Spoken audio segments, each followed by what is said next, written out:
Welcome to the 20th episode of Shot Nostalgia, where we continue our drive back into the history of wrestling, live from No Sales Studios. I'm the ACEFIELD Tavern, ACEFIELD Retro. As you can see, I'm Mr. Solo Dolo tonight. We're here at the tail end of Season 3 of Shot Nostalgia, breaking down all things WWF 1998, and we're going to give you all the goods today. Happy Friday to everyone. Thanks for spending your Friday evening with us, getting your weekend started with the Turnbuckle Tavern. So I'm very excited to get into all this stuff here. We talked about Survivor Series 1998 last week, and what a time it was. It feels like we've jump-started a new era in the World Wrestling Federation with The Rock as now the de facto main heel here, and he is fully behind the corporation. We're going to get a lot of good stuff to happen on these 3 episodes, 2 Raws and a pay-per-view. We're going to be covering 3 events, and as usual, we're going to be covering the stuff in the newsletter. So the November 23rd Raw, the November 30th Raw, and we're going to be covering a UK exclusive pay-per-view where if you're a fan of wrestling today, you may think that these have some sort of bearing in the storylines, but if you were a fan back in the day, these were pay-per-views that you didn't have access to. You had to wait till they came out on VHS.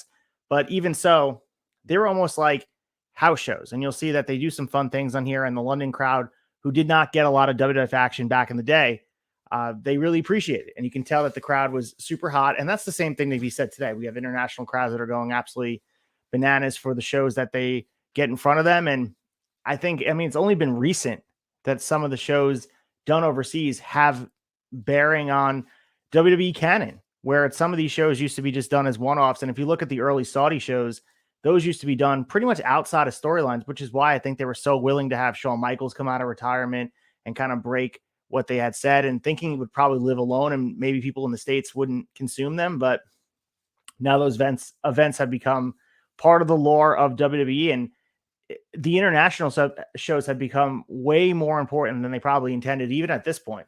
That market's always something they wanted to tap into, but as far as importance in the storylines and developing them, at this time, it wasn't the case. We're going to see a main event, The Rock and X-Pac main eventing a pay-per-view, and of course, we'll talk about it wasn't supposed to happen, and things kind of got in the way of making that match happen, but at the end of the day, you would never really see X-Pac versus The Rock for the WWF Championship in any pay-per-view, but we did in 1998 Capital Carnage. But of course, we'll get into all that and talk all about the events, but why waste any time?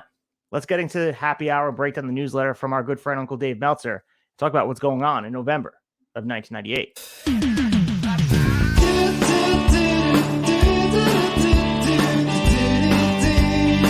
Happy hour. All right, as Dusty gets held back there, we're here at the November 30th newsletter, the Wrestling Observer, and a lot to break down. And we've been doing a lot of the parallel conversation of what's going on at World Championship Wrestling, because although we're not covering WCW 1998, and you'll get your fix of summer of 1998 with WCW from the Extra Cooler Boys, as they are covering all things summer of the wrestling world in 1998, which I'm so stoked to hear. The first half, the King of Ring episode, just dropped last week. And then this week, the second half, we'll be covering Hell in a Cell and all the stuff with Mick Foley. So stay tuned to the Extra Cooler Boys. But I think it's important to build context into what's going on in the world of wrestling, because you can't really understand what's going on the WWF side if you don't understand what's going on the WCW side. And there's chaos in the World Championship Wrestling spot. And for the highs, and the highs are really high for them, but the lows, as we're seeing, they're becoming really low. And we're having dissension in the locker room. And, when you give a lot of power to the stars, and as they say, the cliche thing is the inmates running the asylum type of stuff, man, Hulk Hogan is a guy you put a lot of trust in. He was the guy who took WCW and brought him to the next level. You had the whole ticket tape parade. He became the guy, and twice. You brought Hulkamania over, and then you started the NWO, and he is the reason where WCW was even competitive with WWF and the money they tossed at it. But he got so much power that it went to his head. And now there is a locker room divide where there's an inside story about what's going on. And Meltzer says and agrees that it's not quite valid. You can't put all the credence in the truth here, but he said from what he's hearing, Hogan and Bischoff had a business falling out when Eric Bischoff decided to go with Hogan's enemy, Kevin Nash, as new booker. So he says this greatly dilutes Hogan's political power. It was also made clear to Hogan that due to WWF's huge ratings victories over the past few weeks, with the margin growing to record proportions on November 16th, that they no longer were going to build the entire company in nearly every major angle around him, and that as many have clamored for more than 1 year, Bischoff realizes the company needs to build new and younger stars for the future. He continues, The straw that may have broken the camel's back is the current plan for Nash to beat Bill Goldberg for the WCW title at Starrcade, since the current plan for Nash and Hogan was agreeing to put Goldberg over cleanly the right way for the title on 7/6 the Georgia Dome as part of the deal, where Goldberg's first loss would be to him, most likely at Starrcade. So he continues talking about all the stuff going on and like bringing in Jay Leno and some of the things and the egos. All you keep reading in here is the egos, and people don't want to lose for the betterment of the company. And what a difference that is with the leadership for some other than veteran wrestlers we see throughout AEW and WWE. And we always talk about planting seeds for trees that you may never be able to sit under. And, you know, guys like Bryan Danielson and Chris Jericho, they've been so giving to the future generations of wrestling, where back in this day, they were holding on to their spots, white knuckling and trying their best to stay ahead of the curve and making sure that they weren't letting go.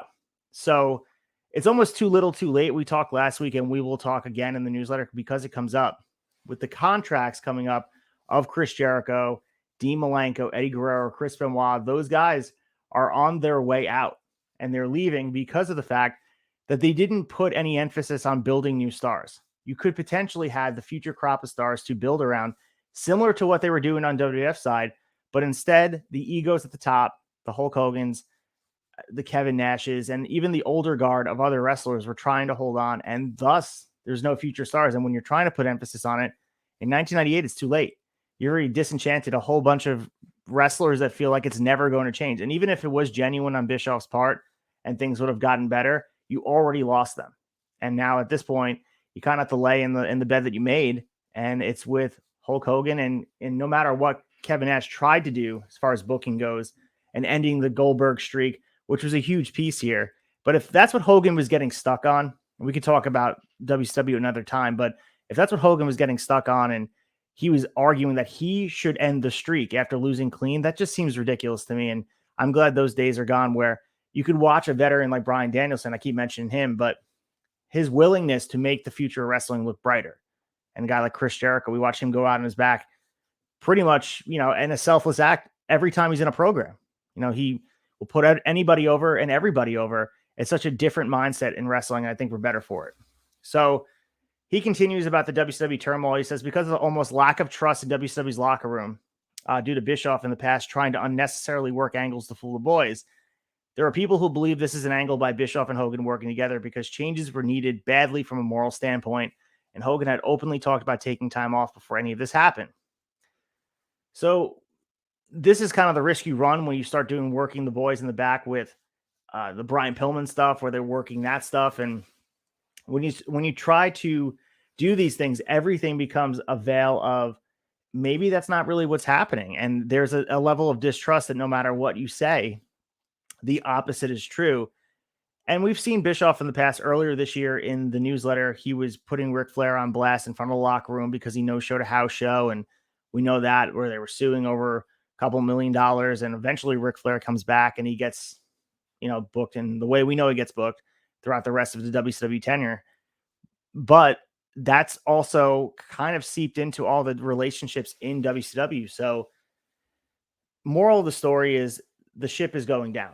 And we're watching it in real time here in 1998. And it's only 3 years from now that we're going to get Shane McMahon showing up on Nitro with the split screen, and it's all over. And then we lead into the invasion and what could have been there. And of course, that's a conversation for another time, but it all goes down rather quickly, and it's amazing to see. But we talked about Chris Jericho and Chris Benoit. They've both been vocal about not signing deals with huge raises that have been put in front of them. Benoit to the point of making it clear on a WCW internet broadcast that he wanted out of the company, and WWF would no doubt be strongly interested in both of them. And then we also got guys like Scott Steiner wants to leave. You got other talent that feel like they could be done more with. The Giant, of course, we're going to know he's only months away from being the Big Show and showing up at St. Valentine's Day Massacre with that awesome story that we hear about him. His first Jax figure is he was taking pictures in secrecy. That's why he's in a black shirt and jeans.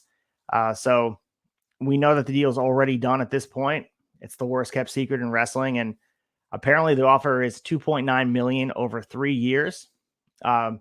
And that was topped by WWF, and WCW offered a little more to stay. But I think the young talent of the Big Show, I think that's a big piece here, that they're talking about grass being greener and opportunities being greater.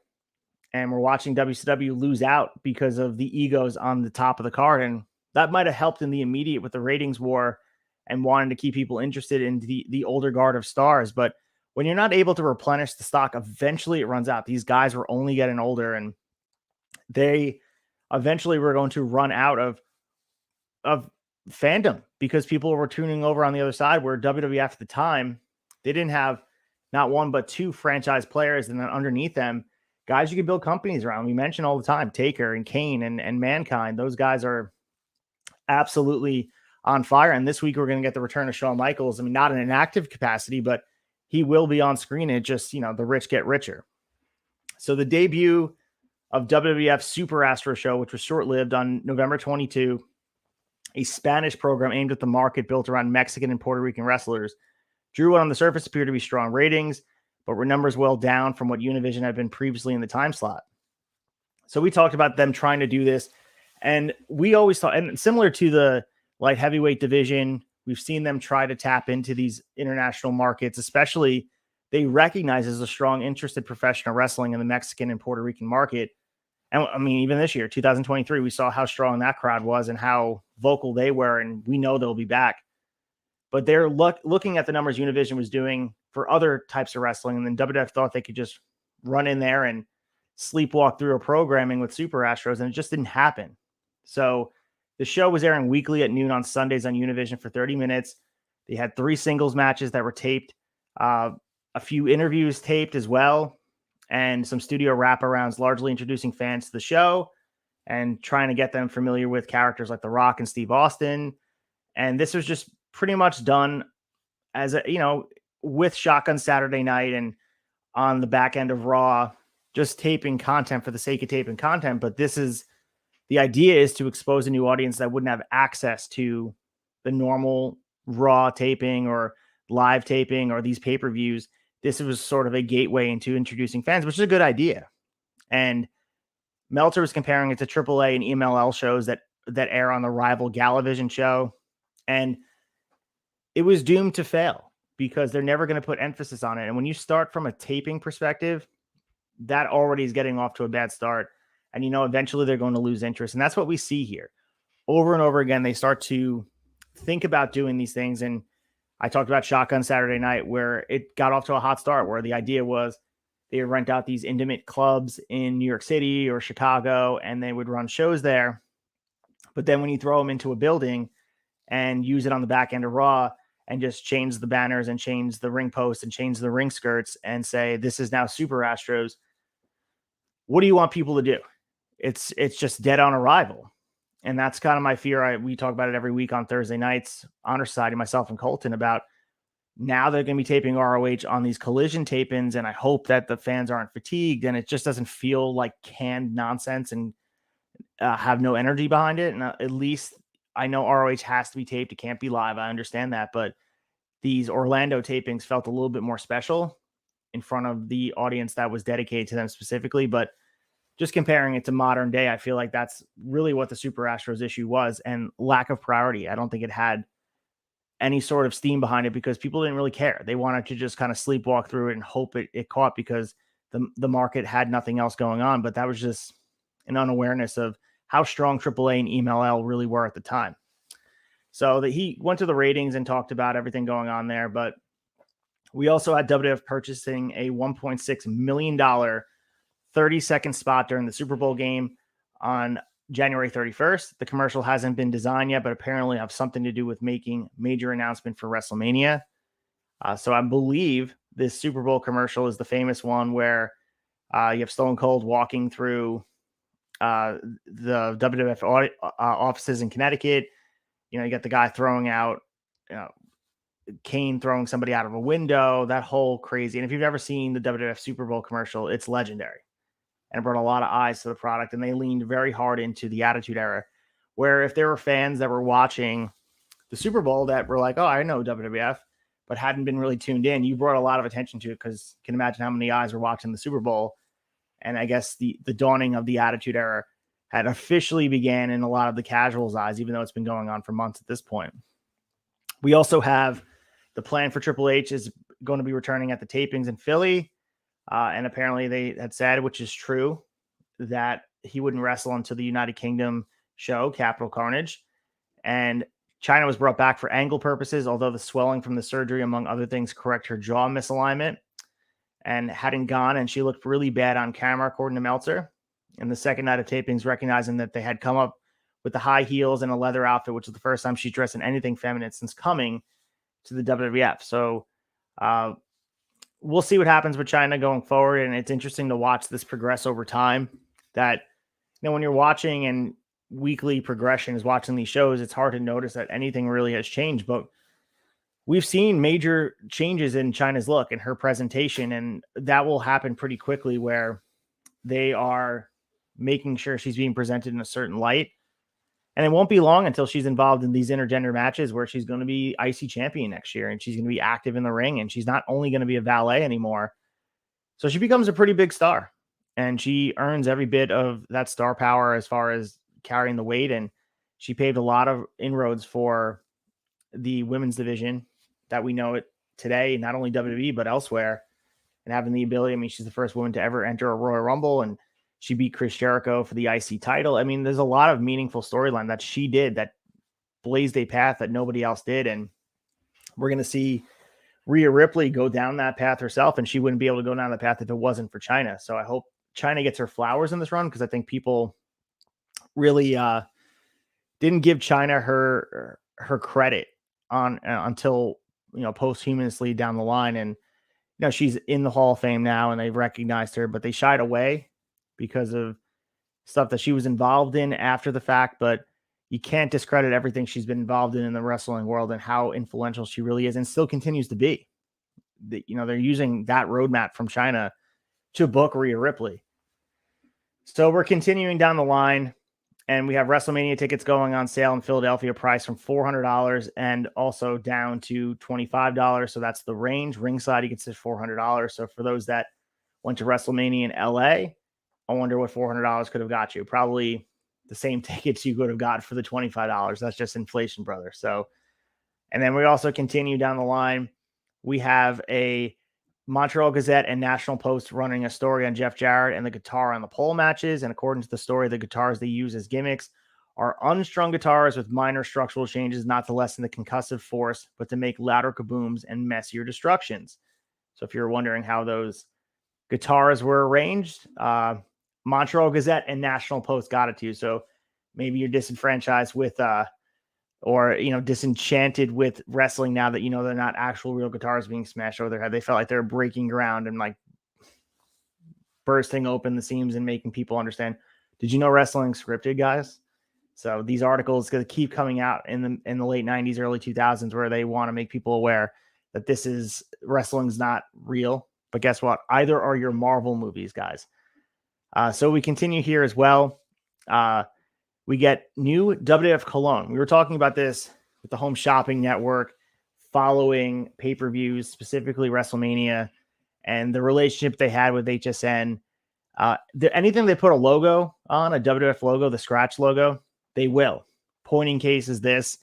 There's a new WWF cologne coming out for Christmas, and Meltzer says, I don't think there's anything any guy would want to smell like more than a WWF wrestler at the end of their match.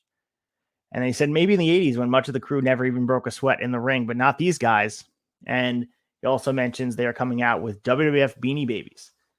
So those are the worst Beanie Babies in the history of Beanie Babies, because if you remember the Vince McMahon one, I think it just said the corporation on the back of it, which is a black Beanie Baby with the words in Arial Narrow, the corporation, and the Austin 316 Beanie Baby. And I think Sable just said Sable Bomb and like a Times New Roman font as well. Go and Google these Beanie Babies. They're horrible.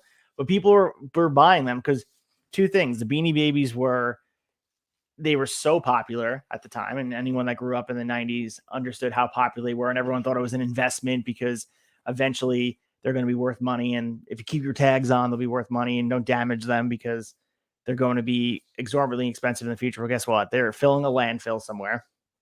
And the WWF ones, combine that with the popularity of WWF, anything that said DX or Austin 316, people were buying. So it was a moneymaker. So go on eBay, look for them. They're horribly done. They didn't even try to make them look like any of the characters. Not that you could. They're bears. then the Beanie Babies were just bears. They weren't going to try to make a Vince McMahon face on a Beanie Baby. And I don't think they should have tried, but at least maybe like a more intricate design, like maybe like Stone Cold could have got a skull. You could have stitched on the DX logo and not just write D-Generation X in some very simple font. But what are you going to do? December 7th newsletter from Meltzer. He said, pro wrestling is a world filled with a lot of negativity from the deception these days, often more prevalent behind the scenes than in the front, the backstabbing and the jealousy. But he talks about something nice that went on. On November 29th in Knoxville, WCW put it all behind to honor someone to whom most fans would see as a very insignificant part of the profession. But the response of his peers was made evident that he was anything but. WCW's unannounced ceremonies for referee Brian Hildebrand, 36 years old, a lifelong wrestling fan who became one of the most universally well-liked people in the profession, facing the toughest fight of his life in the second battle with stomach cancer, reeked of genuine emotion. And Meltzer says, to paraphrase what Ric Flair said in what may be someday an immortal line, it wasn't a great wrestling show, it was real. Just like Hildebrand was and is a credit to his profession, what WCW did was very much a credit to the profession as well. So they had a full house show, headlined by a match partially made because it was the match that Hildebrand himself wanted to see. Benoit and Malenko teamed to take on Eddie Guerrero and Chris Jericho. And Meltzer says, even though it was a house show, which these days too many wrestlers means to avoid more than a few bumps, if all possible, the four-man worked as hard, if not harder, than if it was a pay-per-view match. And they finished saw a referee bump, which led to Hildebrand jumping out of his ringside chair, calling for the bell as Benoit and Jericho had the crossface. So well done for a guy battling through, just make him happy for the night. 36-year-old Brian Hildebrand didn't know that story. So that's kind of cool about going to the newsletter, about hearing these nice stories that kind of fall through the cracks of wrestling history, where when you talk about the Attitude Era and you talk about the Monday Night Wars, all you talk about really is the negativity. And a lot of stuff is like the top of the stuff. But when you start digging deeper, smaller stories like this, unless you lived it in real time, I think a lot of people forget. So we continue with the contracts and the issues going on with WCW trying to retain some of their talent. And Meltzer says, which brings us to the other major topic of the week, the future. Guys like the Giant, Chris Benoit, Rey Mysterio Jr., Dean Malenko, Chris Jericho, and Eddie Guerrero. And he goes through the financial figures and the contract expiration dates, and they're all well known according to him. And Rick and Scott Steiner both signed 3-year contracts just days before their WCW deals expired. He's saying they're making about $500,000 to $700,000 a piece, and before that they were earning $315,000. So nice little pay increase for the Steiners there. And Meltzer says the basic situation is that WCW's guaranteed contracts in all cases are believed to be far more lucrative than WWF, and in all cases, the WCW schedule works out to be working far less dates. He continues, it has become a point in case of several WCW wrestlers to note that WCW is basically putting the same amount on the table for the aforementioned names than WWF signed Rock for a 6-year deal. So they have to pay more money to keep these guys because at this point, the work environment is toxic. They don't want to be there. So you have to convince them to stay with paying them more. And Meltzer talks a little bit about a very important point among guys who work very hard in a dangerous profession is the fact that WCW deals guarantee the money while out of action due to the injury, while WWF performers are only guaranteed the downside figure, which is prorated, at least in most cases, on an annual basis. He goes through the minutia of all the numbers and all that, but talks about how different both sides are. And some of the contracts on the WCW side were the downfall of them because part of the contracts weren't just money. It was creative control. And eventually when you had two guys that were signed to long-term deals with creative control, it's hard to book a decision that benefits the company. Because at the end of the day, you have to have someone at the top that can tell somebody what's happening. And you can't have people, the talent, telling you, the booker, what should be happening. And that's what was happening on the WCW side. And eventually you have leverage as a star. And we see that throughout history of wrestling. Like Stone Cold eventually walked out. No, too. He didn't want to do the job to Lesnar on a Raw. We heard that story. And they have the right to do that. They can. But then they're forfeiting money. And at least with the financial side, that's at least incentivizing them to do business on their end and keep their end of the deal open. But on WCW side, when they write in their contract exclusively that they have character control and they can decide yes and no and say they don't want this to happen, you really put yourself in a rock and a hard place where you're trying to persuade someone who doesn't want to be persuaded. And you got guys like Kevin Nash and Scott Hall and Hulk Hogan, and maybe in their mind, what they're doing is the absolute best for WCW in their mind, but maybe it's not. But the problem is when you have multiple people that have control and don't have to do anything they don't want to, and you need them to, that's a problem.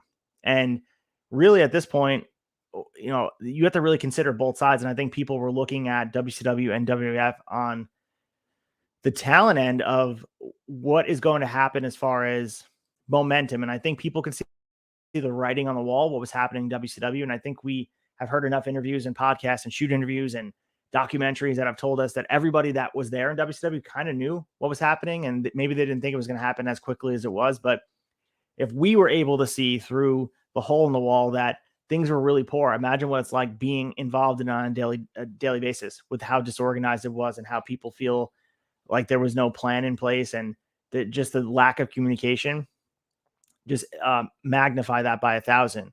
So you have to weigh it out. And these guys had to make the decision. And some of these guys will decide, like the Steiners decide to stay. And that's financial security that you can't get on the WWF side. But WWF was paying people based on business as well. We know that they were being paid percentages of the houses they were doing for both pay-per-views and house shows. So I think if they saw how well they were doing for attendance wise and buy rate wise, and they could see that maybe they would be making less money on the downside in the annual, but I think they can see that if they're on, maybe people will see WWF was the winning side quite clearly, and they were winning for a couple weeks in a row at this point, and it'd be kind of delusional if you thought that maybe WCW was ever going to catch up. Maybe some people held out hope, but I can't imagine looking at it now, and we have the hindsight of looking back years in the past, but it's hard to see how anyone thought WCW would ever work their way out of this. So we'll see what happens with Jericho and Benoit, and we know what happens, but on their end, I think the damage was done years ago when they refused to push them, and they kept them down the card for older wrestlers, and that's really where the damage was done. And no amount of money you threw at them, if these guys wanted to be pushed up the card and be world champions and earn money elsewhere and be bigger stars, the decision was to leave, and they did. So we had Yokozuna. We talked about him last week being on an independent show, and Mike and I were talking about just how crazy it would be to see Yokozuna. But Meltzer talks about this show that he did, and he said Yokozuna showed up as a guest on an indie show over the weekend in Palmdale, California. He said he's weighing about 600 pounds. He was supposed to do a run-in spot and do his bonsai. Yokozuna last minute said his back was in bad shape, just delivered a few clotheslines, got a huge pop from people. But Yokozuna 600 pounds. And I think WWF wanted him back, like desperately. And they just said, please lose the weight and we'll bring you back in some way. It never really happens though. And finally here, and I feel like I have to mention anytime Jackal or Don Callis comes up because he's so relevant in the wrestling world today. He was writing a bi-weekly column in the Winnipeg Sun about professional wrestling. So you can go and find those. They're archived somewhere. They were running a story about how he's running for mayor of Winnipeg. So, and I said this before just about Don Callis. I feel like he's one of those guys that's a time traveler. It feels like he's part of every big event in wrestling history, like places that you would unassumingly believe that he wouldn't be. And here he is during the Attitude Era. He's managing the oddities, but he's involved. And like he's involved in the expansion of New Japan Pro Wrestling. He's involved in AEW. He's involved in Impact. And there's pivotal moments of wrestling history that he continues to be around for. And not to mention, he's Cyrus the Virus in ECW. Guy was everywhere.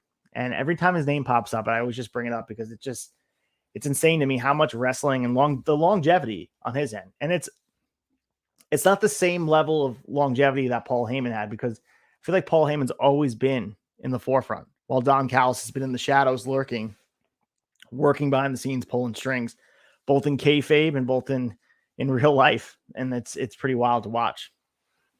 And finally, here in the newsletter, the next Madison Square Garden show is on 12/27.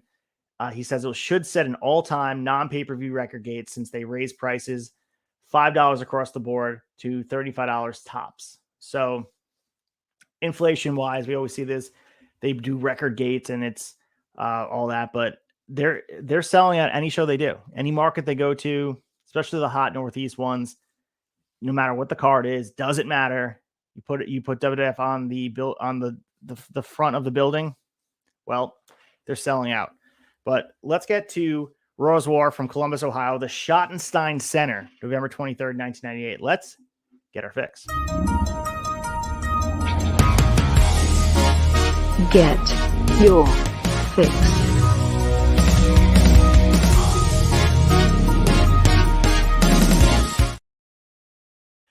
right, you guys see the scroll there. We're from Columbus, Ohio, Schottenstein Center, Raw is War, November 23rd, 1998. And we are approaching the final month of 1998, believe it or not. This is our second to last episode, or I think we have 3 episodes left after, including this one.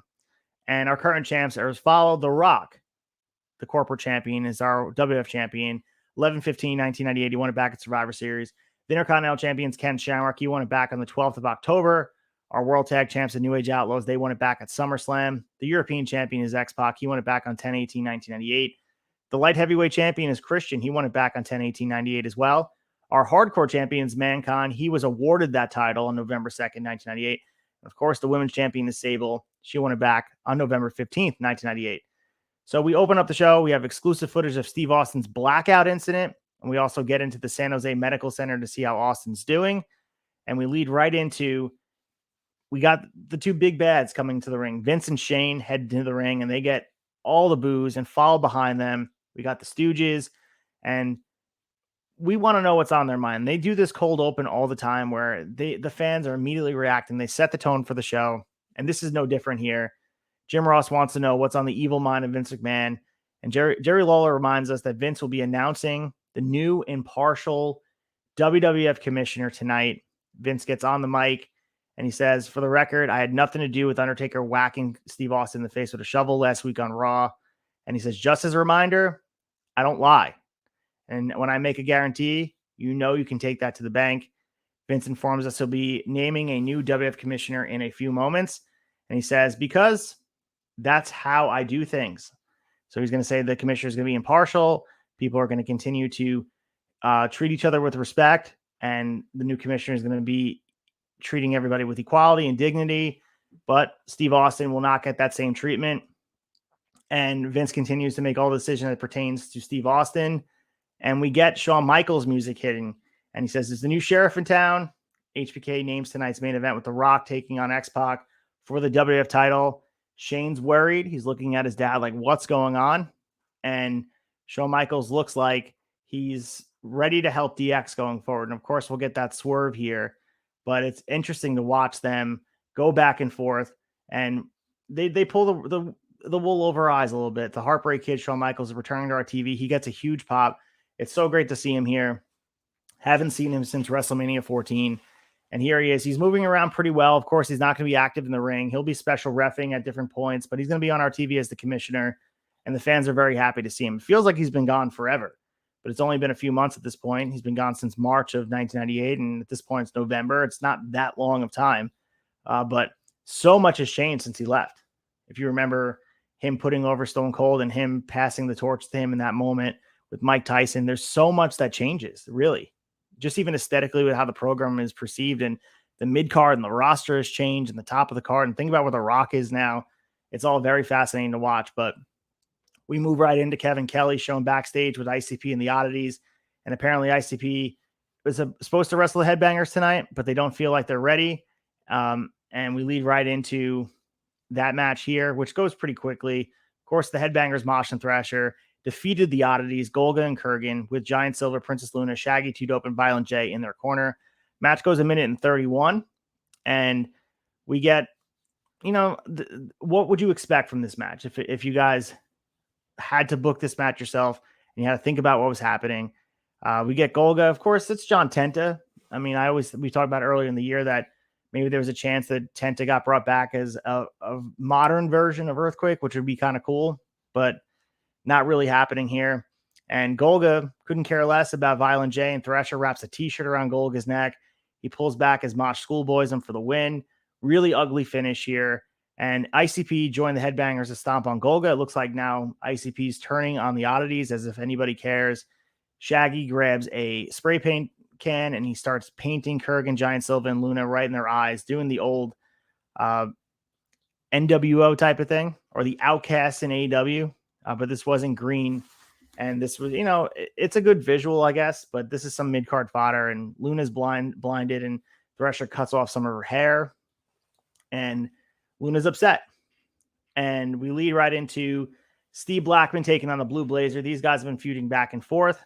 We saw Steve Blackman in the Blue Blazer outfit one of these weeks, so that's also part of the issue. And this match goes quick as well. 2 minutes and 57 seconds. Steve Blackman hits the bicycle kick for the win on the Blue Blazer. He goes to unmask him after the match. Owen Hart runs down from the back, chop blocks Blackman's leg, and the crowd is booing Owen, but you're supposed to be confused as who is the Blue Blazer, because it was Steve Blackman one time, and then everybody thinks it's Owen Hart, but Owen Hart just ran from the back while the Blue Blazer's sitting there in the ring. You know, it is what it is. It's not the best storyline. It's not the worst, but it feels like they're trying their best to make Steve Blackman into a meaningful character. And I guess it ages poorly because of the things that happen with Owen in the Blazer persona. And I think I'll never be able to watch the Blue Blazer and not think about all the horrible things that follow this not too long from here. I mean, April of 99 is months away from this point, and it's just sad to see. And also, too, you got to think about the wasted potential of Owen Hart as far as a wrestler goes while he's on your roster. He's probably the best work rate wrestler on the whole roster, bar none, and he's being stuck in this gimmick feud with Steve Blackman, which, you know, I guess it just speaks volumes about what they thought about work rate at the time. We've been speaking that notion into exhaustion all season, that work rate doesn't matter in the Attitude Era, and fans at this point just care about the stories and the drama. So we have the footage of Steve Austin collapsing in San Jose. He blacks out and collapses. JR says Austin has headaches, nausea, and dizziness all week.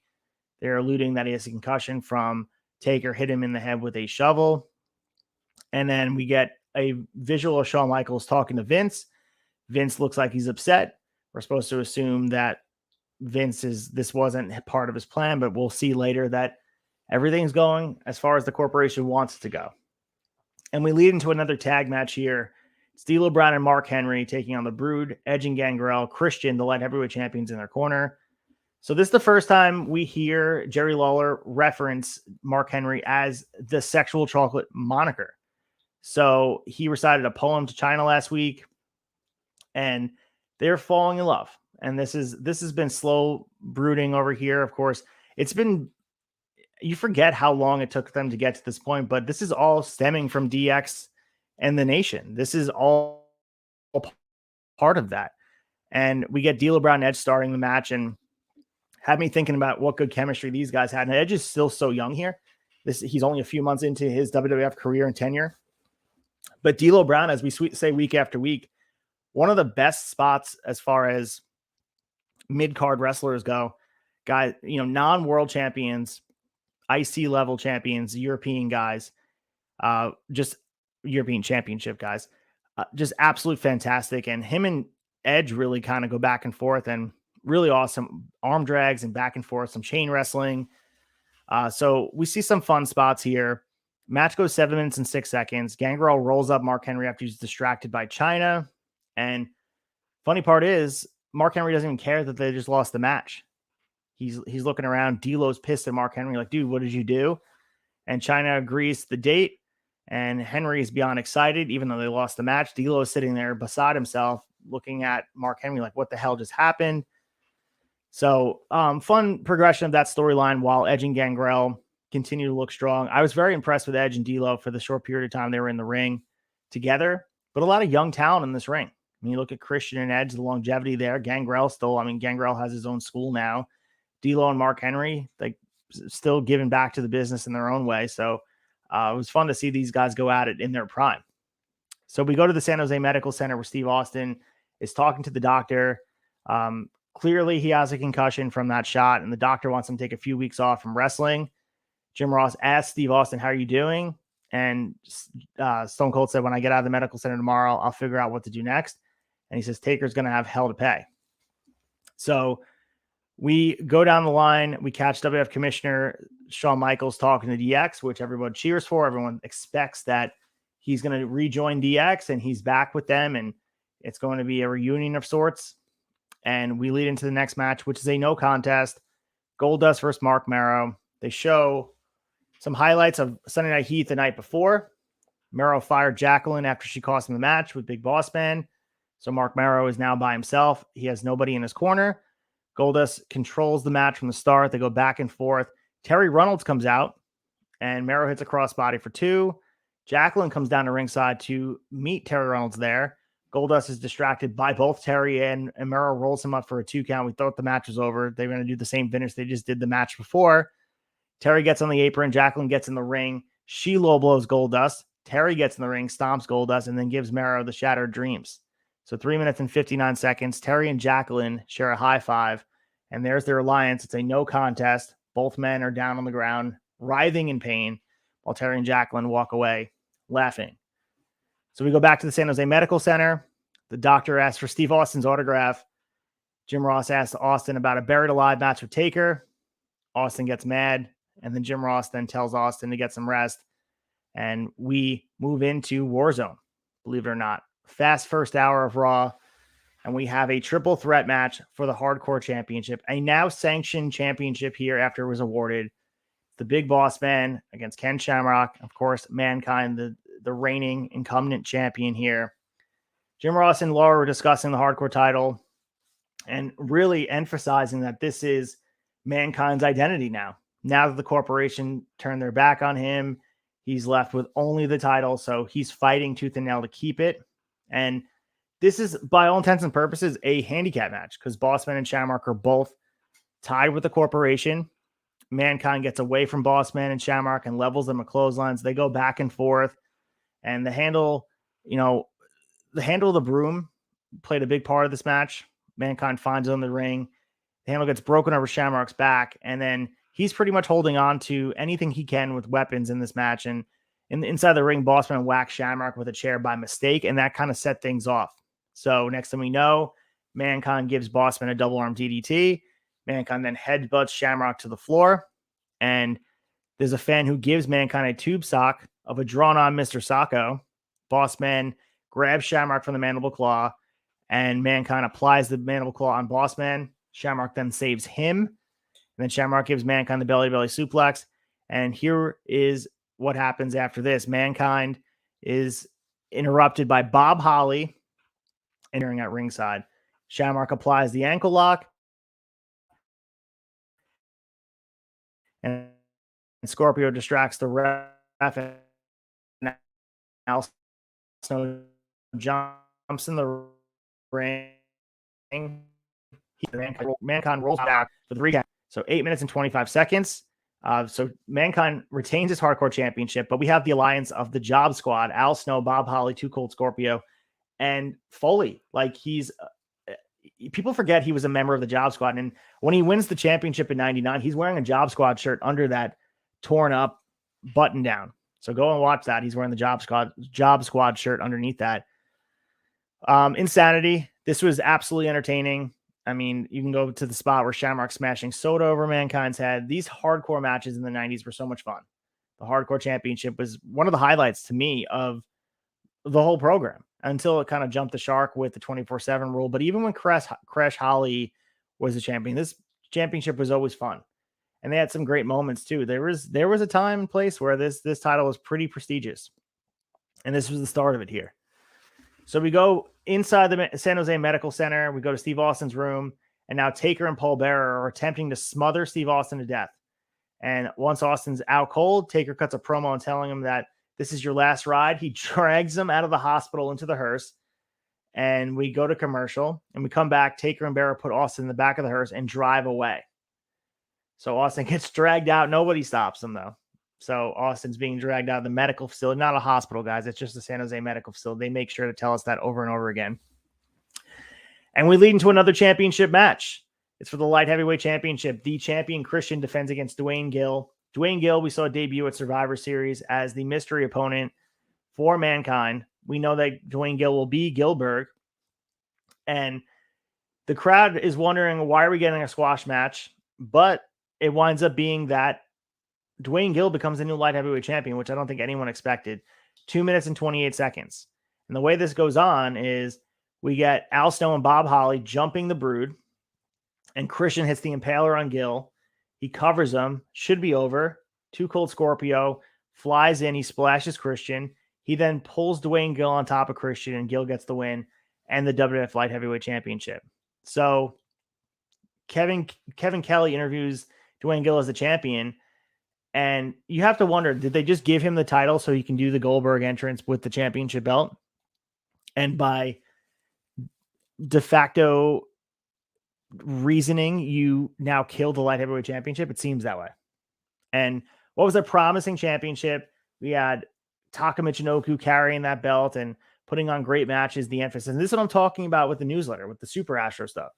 The light heavyweight division is pointing case exactly what they did. They gave up on it, and they essentially killed it by giving it to Dwayne Gill and made it a prop so they can make fun of Goldberg.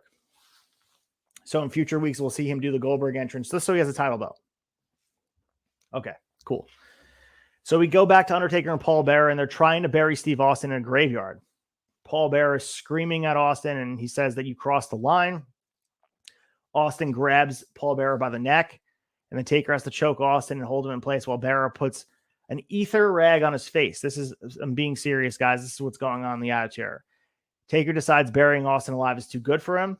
So now he's got plans to embalm him alive. And he says, Austin, now you'll know what pain is.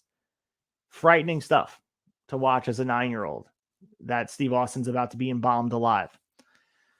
So there's no easy transition into it, but the Godfather versus Tiger Ali Singh is next against with Babu in his corner. This is no contest. So Godfather gives Singh a chance to get, either you lose the match or you spend night with one of my ladies for cash. Steve Regal tries to show up and talk Tiger Ali Singh out of the deal. They end up double teaming Godfather as Val Venus then makes the save.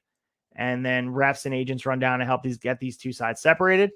And as they head out, Godfather shares two of the ladies with Val. And according to the newsletter coming up, that Godfather and Val will be forming a team, which never really comes to fruition. But the name they had in mind was, you guessed it, Supply and Demand. So, when you remember the greatest tag teams of all time, it's the Midnight Express, Rock and Roll Express, FTR, Edge and Christian, and Supply and Demand. So Supply and Demand, that wasn't their name. I'm sure they team up for a little bit, but makes sense that, Pimp and a porn star would get together. It's just, there's nothing more WWF 1998 than that. So now we have Shawn Michaels talking with Earl Hebner. And, that's a slight nod at the screw job. And they love doing that. We saw that finish at Survivor Series. They love to take little pokes at Bret Hart.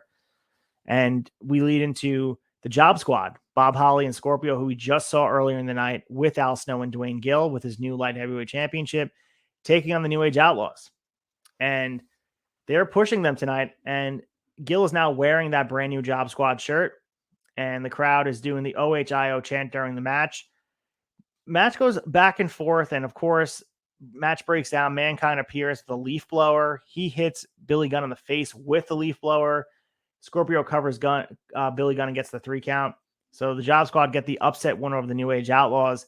And once the match is over, here comes Bossman and Ken Shamrock to get their hands on Mankind. And there's so much going on. Like, as far as chaotic moments go, this was one of the more chaotic stuff going on. Shamrock grabs the leaf blower away from Mankind, and then he hits Al Snow and Bob Holly. And the leaf blower is just on this whole time while they're hitting each other with it.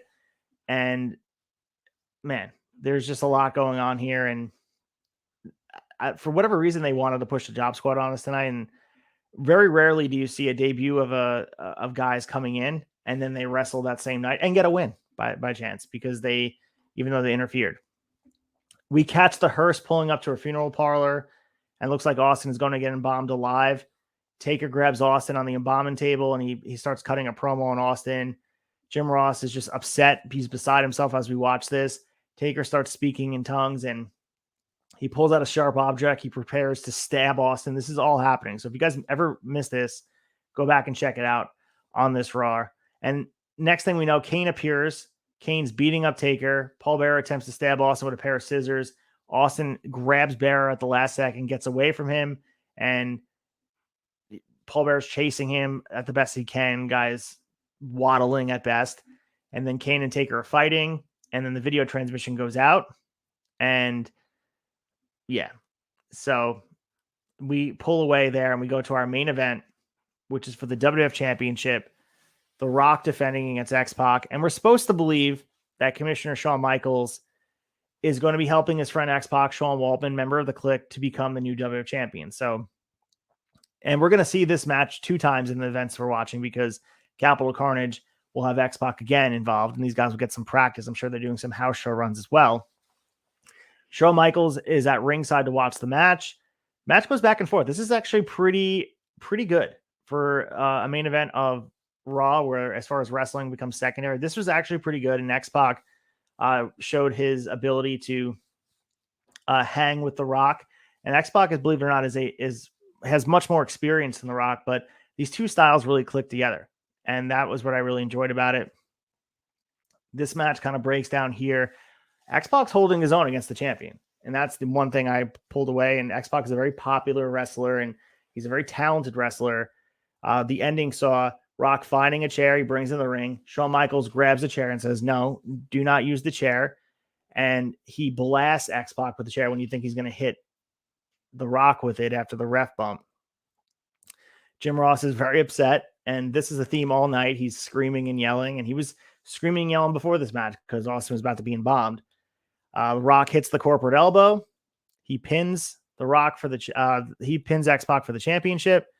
McMahon's head down to celebrate with their champion while HBK holds up The Rock's arm in victory.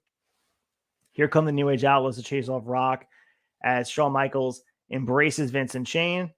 Bossman and Shamrock come out to beat up New Age Outlaws and X-Pac, and Vince, Shane, Rock, and Michaels are shown crotch topping at the top of the ramp to end the show. So many swerves in this episode. We got the embalming attempt on Stone Cold, who happens to still be alive. And if this was the first episode of wrestling you've ever watched, what did you get yourself into? It was so wild to watch. One of the better episodes of Raw and it moved fast. That was the other part. This episode moved really fast. But the craziness of the embalming, it might have been the craziest thing ever. And I know that wrestling has a lot of crazy things going on, from the Katie Vick stuff, and the Katie Vick thing is probably the craziest thing, but go down the line of things that they were doing during this era. And this might have been one of the craziest with the embalm. Taker was trying to embalm him. And I wonder whose idea this was. I would guess our good friend, Vince Russo, who we should hear from. It's been a bit since we heard from him. You want fluff? Go eat a marshmallow. All right, Vince Russo, let's move into the next Raw here. And it's November 30th, 1998 from Baltimore, Maryland, from the Baltimore Arena. All of our champions are the same, aside from the light heavyweight champion. It's now Dwayne Gill. He won it last week on Raw. Everybody else is still the same. And tonight, there's no doubt that Taker and Paul Bearer have evil intentions planned for Stone Cold and Kane. Very clear that we're going to get more building towards this feud. And the Headbangers open up the show, joined by the Insane Clown Posse as they head to the ring. They take us back to last week, where we saw ICP, as I talked about last week, spray painting the Odyssey in the face. And they pull to a camera shot of Stone Cold Steve Austin walking to the building, and he has a shovel in hand. He heads straight to the ring, hits a stunner on Violent J, probably the highlight of his wrestling career. Stunner to Thrasher, stunner to Mosh. And then what about Shaggy 2-Dub? Austin hits all four corners for the crowd. He gets on the microphone, lets everybody know, I'm not going to wait 13 days for the pay-per-view. By the end of tonight, The Undertaker will be wearing the shovel upside your head. And that's the bottom line, because Stone Cold said so.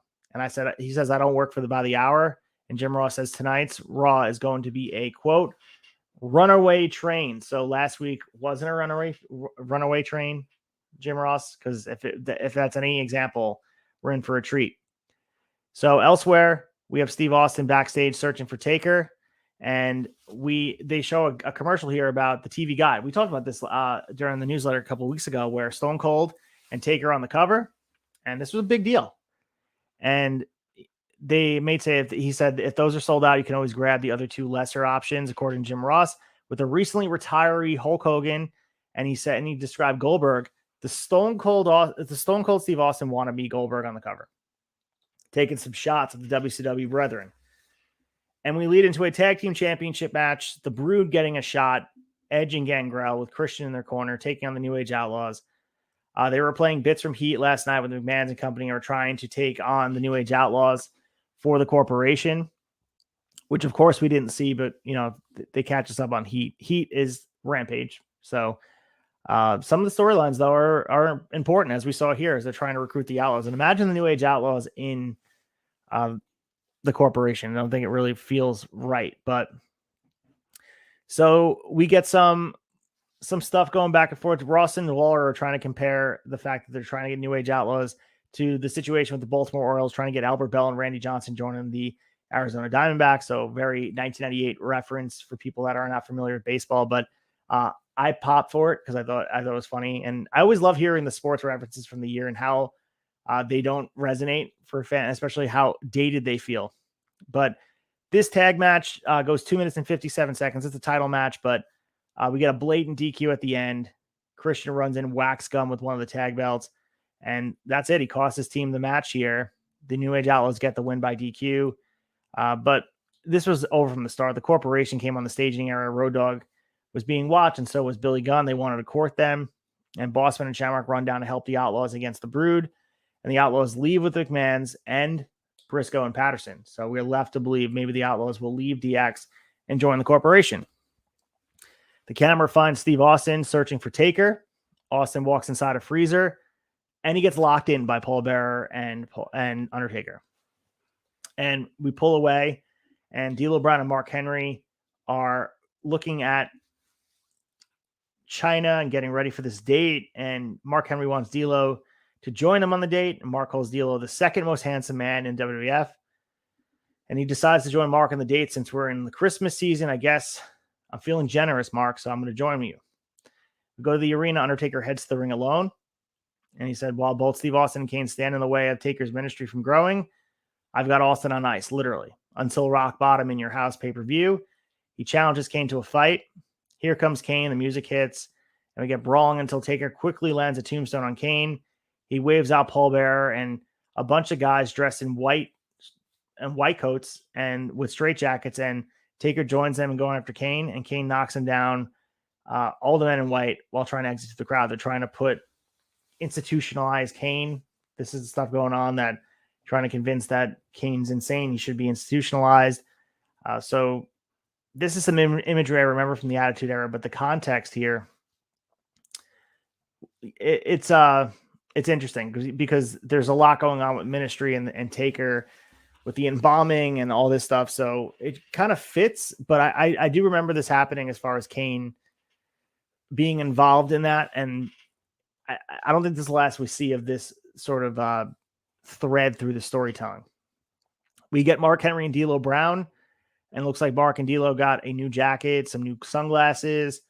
And next thing you know, Mark gives D'Lo a limo driver hat, and D'Lo is mad about the whole thing. He tells Mark to get in the car, and they drive off. So we go, Mark Henry meets China in the hotel, brings her a bunch of roses, and China's not interested in this date whatsoever.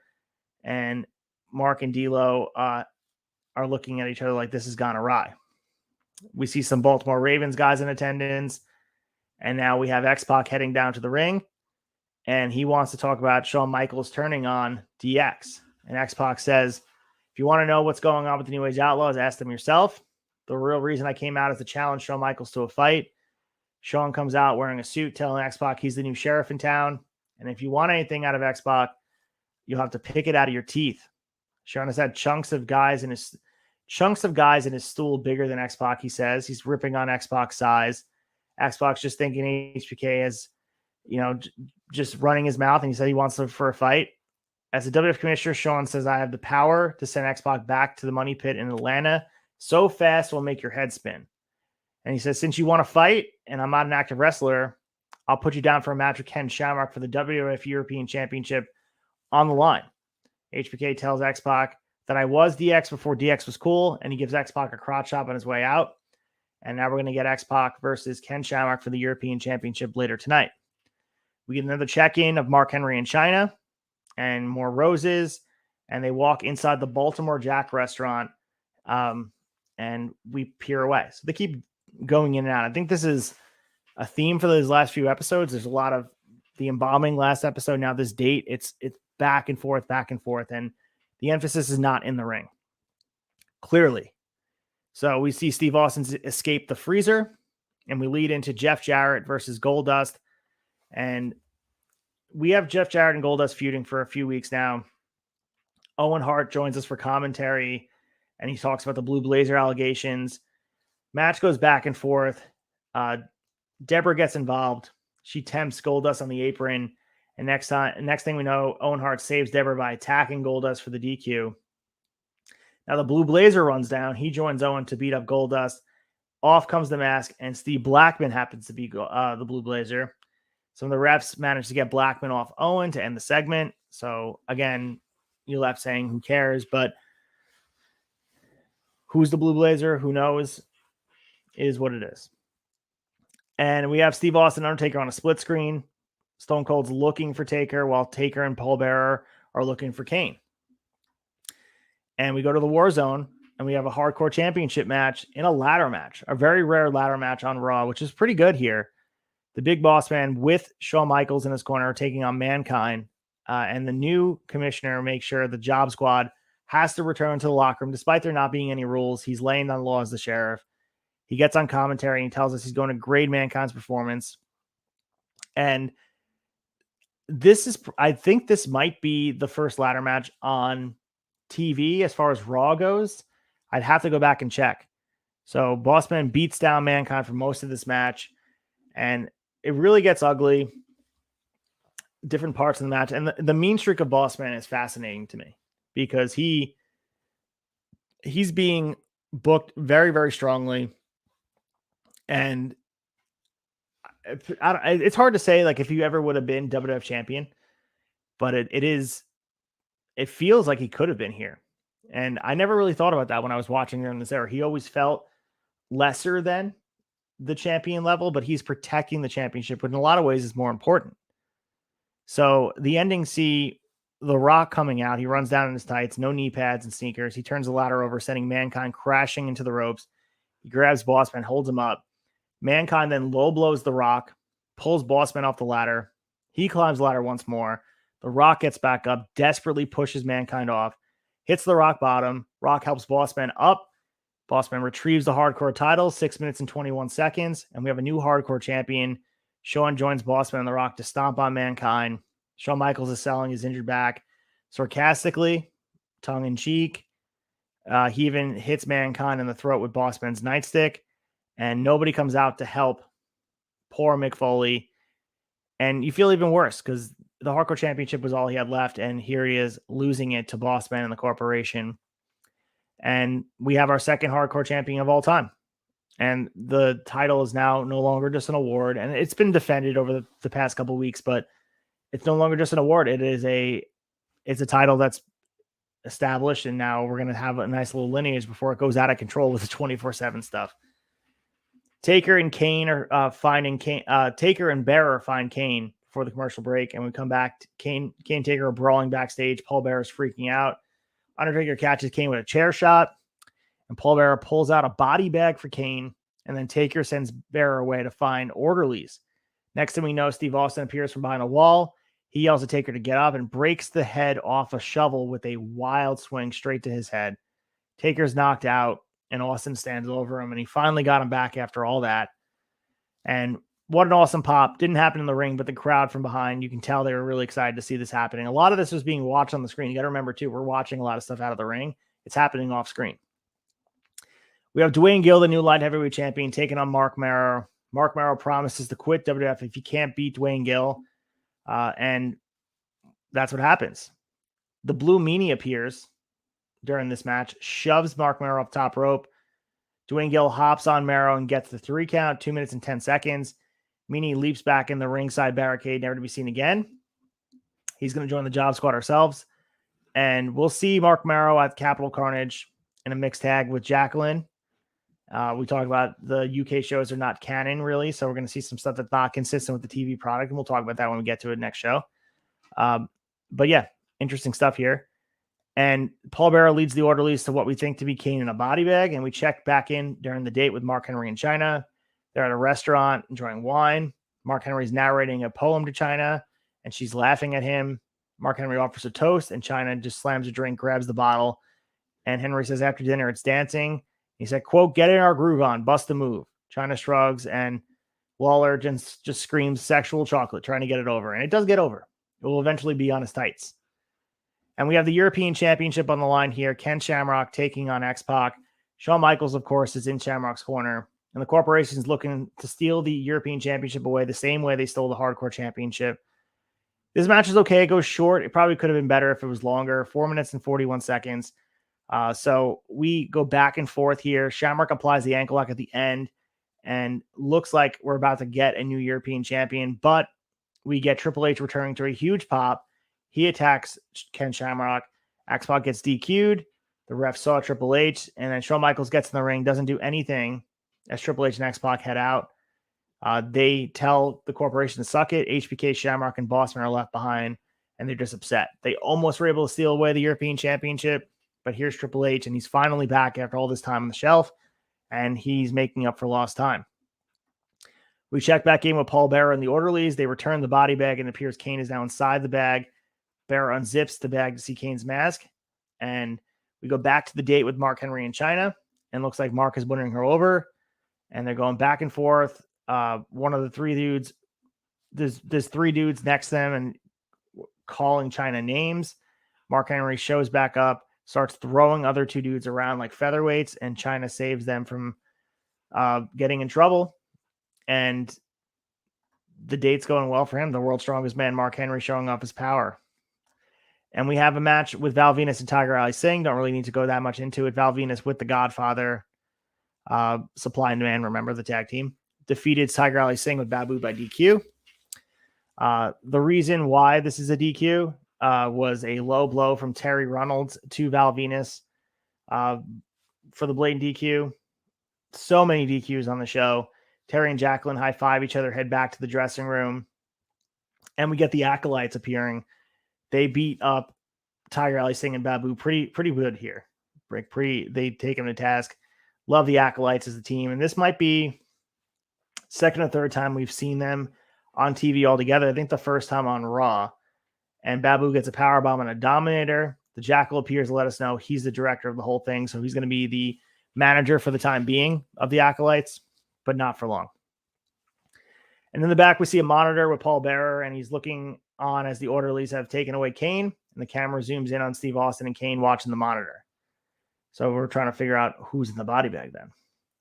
Shane McMahon comes out, and he wants to talk about Sable, and he says if it wasn't for Vince, Sable would be absolutely nowhere. And out comes the WWF Women's Champion Sable. Shane gets her to model the WWF Attitude Cologne, as we talked about in the newsletter. And it says it's 100% pure attitude in a bottle. It's $20 plus $4 shipping and handling. And they're just hyping us up. This was a commercial on TV. And we go into our main event here. It is Al Snow getting a crack at The Rock. We get a tweak of The Rock's music a little bit. So they're going to fine tune it over time. But his music is going to predominantly stay the same after this. But we're going to get a little bit of the changing of the voice. But the beat is pretty much the same.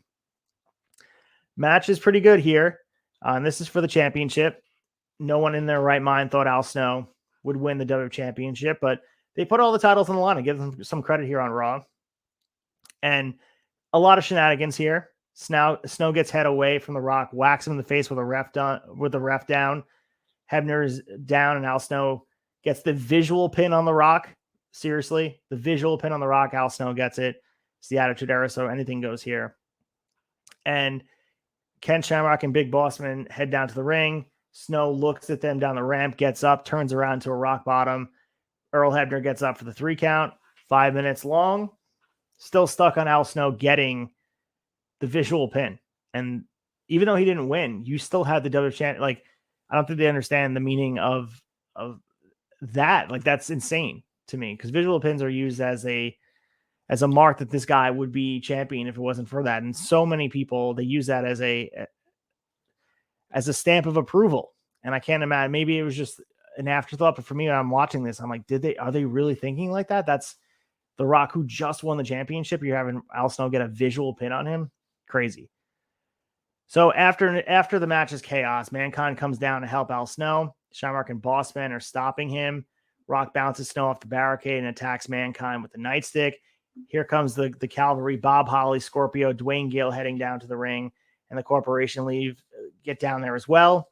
And they fight on the stage, brawl to the backstage area. And we have Paul Bearer looking for Taker and finds Steve Austin instead. He opens the freezer and finds Kane. They both grab Bearer and take him away. The glass breaks.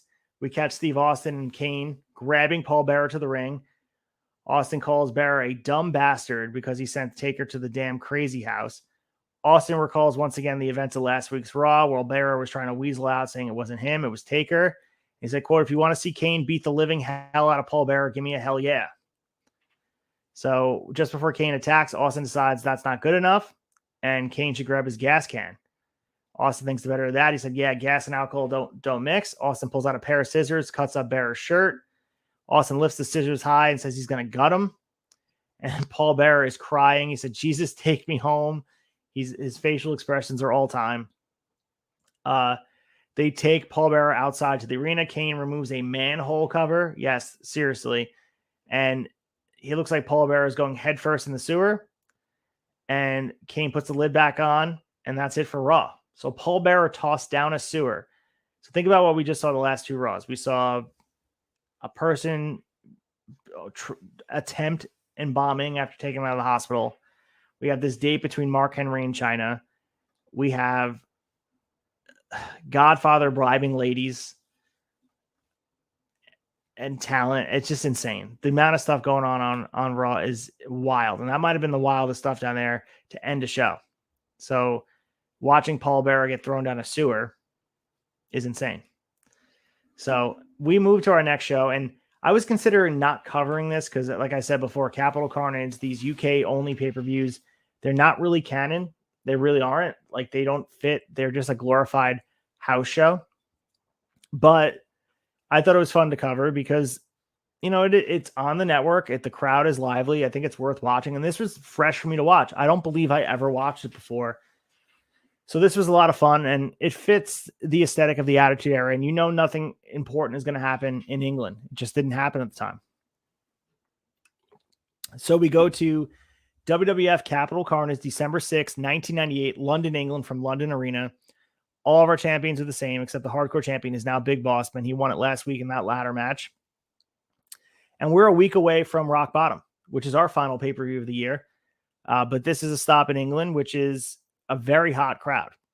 So we got Jim Ross, Jerry Lawler.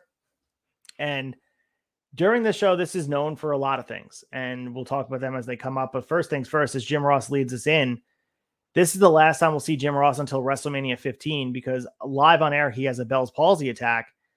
And he hasn't been able to appear on camera since. So there's a couple things here as well, where the main event winds up being X-Pac and The Rock, but X-Pac was supposed to take on Steven Regal, but Steven Regal was just fired for a failed drug test prior to this show. So they had to shift up the card. And again, this is a house show, essentially just filmed.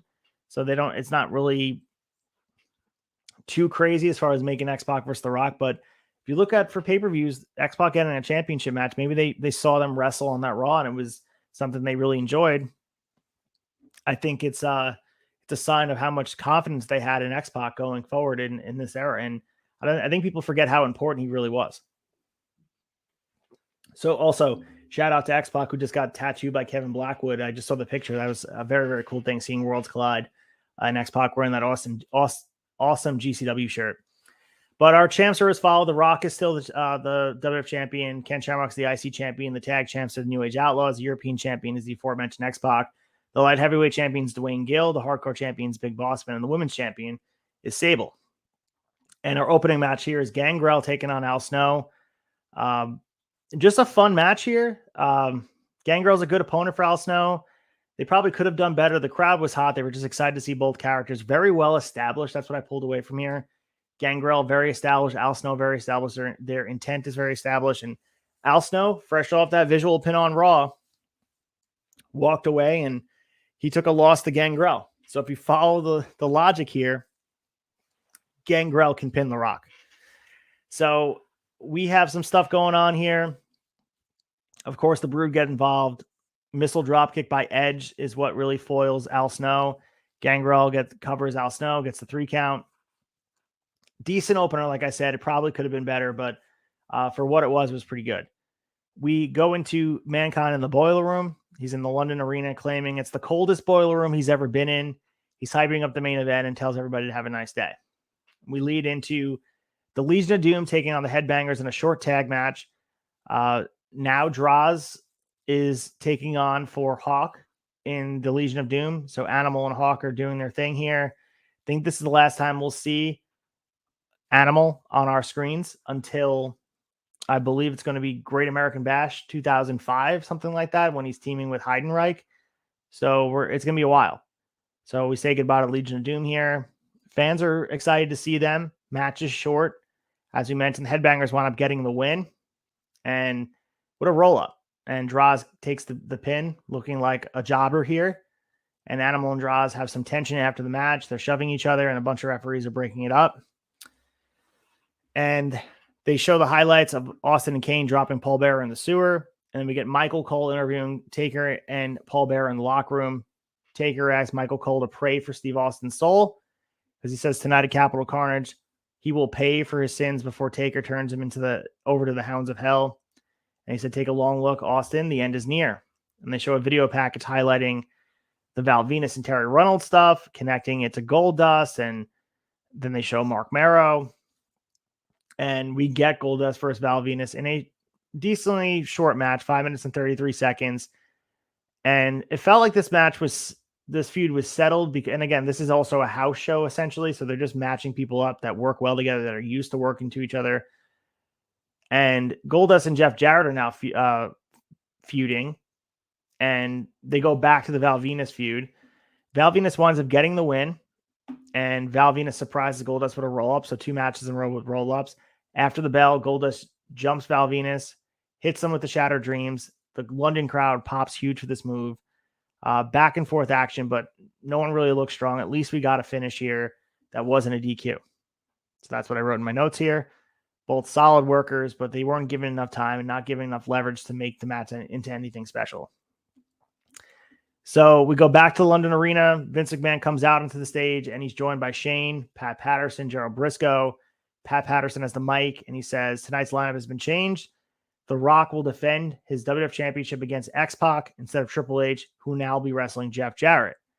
So there's rumor that we talked about that Triple H wasn't ready for a main event match just yet because he just got back. We do know now that Steve Regal was fired, so X-Pac had to fill in. So originally it was going to be Triple H versus The Rock, and it was going to be X-Pac versus Steve Regal. They moved things around. Now Jeff Jarrett wrestling Triple H, and I think it's a mixture of both. Like I think Triple H wasn't quite ready to work a main event level match, even though it was a UK only pay-per-view. There wasn't so much pressure on it. I think they wanted to ease him in, and why not? I think they saw how well Rock and X-Pac clicked just a few weeks ago on Raw, so why not? So they're continuing on the mic here, and Shane really, is talking, and then he gives the mic to Vince, and Vince shares his opinion on England, and he's just doing the very low-hanging fruit. He said, first of all, tea time is a pile of pious crap, and secondly, history will prove that the British are the most barbaric, vile, swarmy people to ever walk the face of the earth. And he continues, the British Empire crumbled long ago, with the exception of holding onto the Falkland Islands, which they fought so hard to keep. And finally, British people all wish they were American. The crowd just boos him crazy here. And he says, since the British Empire is done, Vince thinks whatever's left of England will be gobbled up by the French and Germans. Vince is just getting uber heat from these from these UK fans. And he also thinks the prime minister will one day just be of Pakistani distinction. I think that's what he said. And he also said the top baby names in Great Britain being Muhammad in 2021. He's all over the place. So Vince McMahon is absolutely tearing people apart, low-hanging fruit type of stuff. They go at it nonstop with the crowd, and the fans are eating it up. So why not? So we lead into this next match here. Tiger Ali Singh taking on Edge, and Tiger Ali Singh comes out. He talks crap about how the way India was treated before he was ever born, and we have a very short match. Tiger Ali Singh winds up beating Edge, and despite Edge looking good throughout his first couple of runs here, he catches Edge midair, puts his feet on the ropes for the 3 count. Edge is complaining to the ref, and he clotheslines Tiger Ali Singh to the floor, and we're confused as the finish. Everybody's confused. What's the point of the match? 2 minutes and 51 seconds of what did we just watch? JR and Lawler discussing how unfair it is. X-Pac has no time to prepare for The Rock at ringside. And we get Michael Cole talking with soccer phenom Vinnie Jones. Vinnie Jones gets the British crowd riled up, and he says he'll handle anyone who provokes him tonight. So not too familiar with Vinnie Jones myself, but you can tell he's very popular with the way the crowd reacts to him. So we have a mixed tag match here. And as we mentioned before, this is Mark Maro's one of his final appearances here in WWF. And this is his, quote, one last obligation since losing to Dwayne Gale last week on Raw. So apparently Sable was originally slated to win the WWF title at this pay-per-view instead of at Survivor Series, but they wanted to kind of limit her bump card a little bit. And they were trying to figure out a way to keep her healthy because of the new Playboy contracts she signed. And they wanted to make sure they had the title on her building up to that, but they also want to keep her healthy. So there was nothing inhibiting that from happening. This match, again, it's a mixed tag match, paint by numbers type of stuff. Christian and Sable wind up getting the win. Sable hits a TKO on Jacqueline for the pin. After the match, Jacqueline attacks Tim White and ends up on his shoulders as the ref, as Sable rips off Jackie's t-shirt. And this is one of the first times we see, a shirt get ripped off on TV, and it won't be the last time. Of course, Fully Loaded, we saw Sable pull off with the body paint, but we're going to see Armageddon. We're going to see Miss Kitty and then Mae Young as well. But yeah, this gets blurred on the WWE Network on Peacock, but crowd is involved though. That's one thing you give them credit for. Even though the matches are kind of mediocre, the crowd is just hyped to see who all the characters and be a part of the show. So we get the IC Championship on the line. Ken Shamrock defending against Steve Blackman. And of course, title doesn't change hands. Ken Shamrock gets the win with the ankle lock for the submission victory. I thought this, though, was one of the more enjoyable undercard matches on the whole show. So we got good offense from both guys. Bossman is a guy who gets involved, though. And of course, this is just corporation shenanigans at this point. With Blackman so pre-consumed with what's going on outside. Bossman is outside just taunting him. Blackman finally tries to hit him with a baseball slide and then gets the ankle whacked with the metal baton or the nightstick. And then after that leaves the ankle open for the ankle lock, and it's over. So Michael Cole is verbally assaulted by The Rock backstage, cuts a great promo. And so if you watch anything from this card, watch the main event and watch Rock's promo about Rock brags about getting a corporate email last week stating there was no way Triple H could compete against The Rock. I mean, he turns his attention to X-Pac and he says, I've already beaten that, quote, bony jabroni. And he references that he beat him with the corporate elbow. And he says, I plan on laying the smackdown on X-Pac's candy ass. And he starts quoting all these other famous wrestlers, but winds up asking if you smell what The Rock is cooking. An absolute epic Rock promo. I think I might clip it for a reel. So this way I put it on my Instagram, but it was absolutely epic. Rock at his finest here. And we go into Triple H versus Jeff Jarrett. This is Triple H's first singles match since his knee surgery, knee injury and then surgery at SummerSlam. And this is the only one-on-one meeting, according to Cage Match, between Jeff Jarrett and Triple H ever. Pretty crazy if you think about it. It happened at a UK-only show with lack of anything. Especially since they were both around at the same time. They were in WWF. But here we are. It's the only time. But, of course, the match goes the way you think it will go. We get Chyna and Deborah and everybody getting involved and all that at the end. But, of course, Triple H wins with the pedigree. What else? 6 minutes and 55 seconds. So he was able to work the match, do the spots he used to. Obviously, the stuff going on is Attitude Era type of stuff with. But we saw him hit the face buster. We saw him do all the normal Triple H spots and the bumps. And I think for a first match back, I think it was safe to say it was a success. And I just found it amazing to me when I was looking up. So I was looking at star ratings, trying to figure out what the star rating for this match was. And I'm pretty sure it was like 2.5 for Meltzer or something like that. But it was the only time they've ever wrestled. And two of the guys' careers are kind of similar. Like they both had similar reigns of terrors at different eras at two different companies and very similar type of reputation prior to, I guess, their rehabilitation the last couple of years where Triple H is looked at Papa H and Jeff Jarrett is looked upon pretty fondly now too.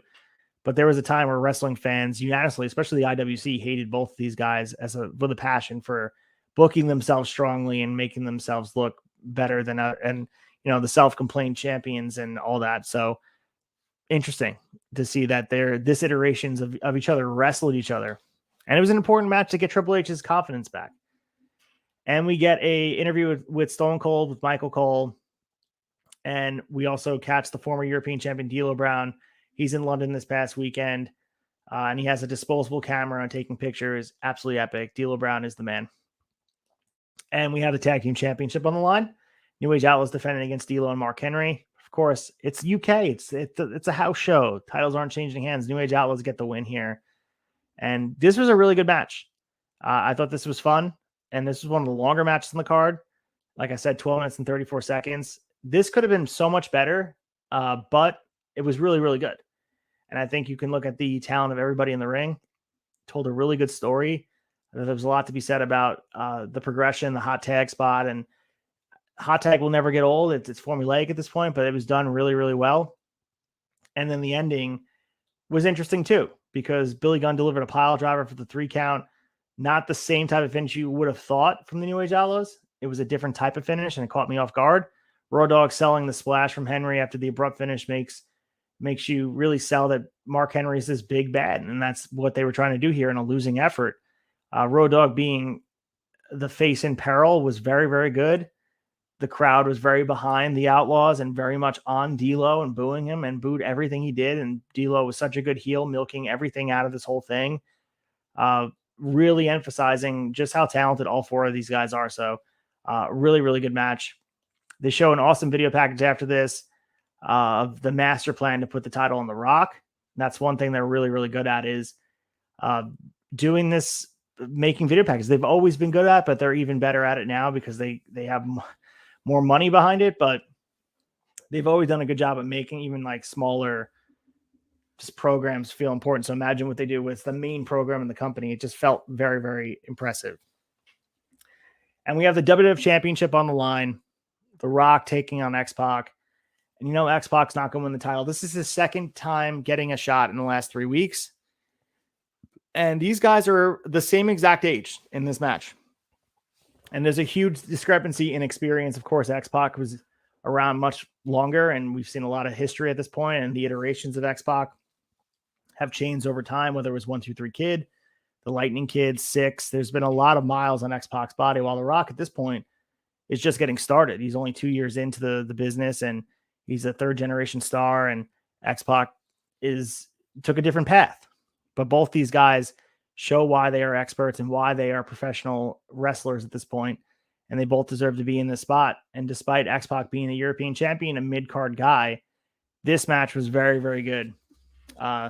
Told a really, really good story. X-Pac plays a sympathetic babyface really well, the underdog, and of course we get a lot of the other shenanigans outside of the ring with Triple H and China and all the stuff happening outside the ring, ref bumps, things like that, distractions to the ref.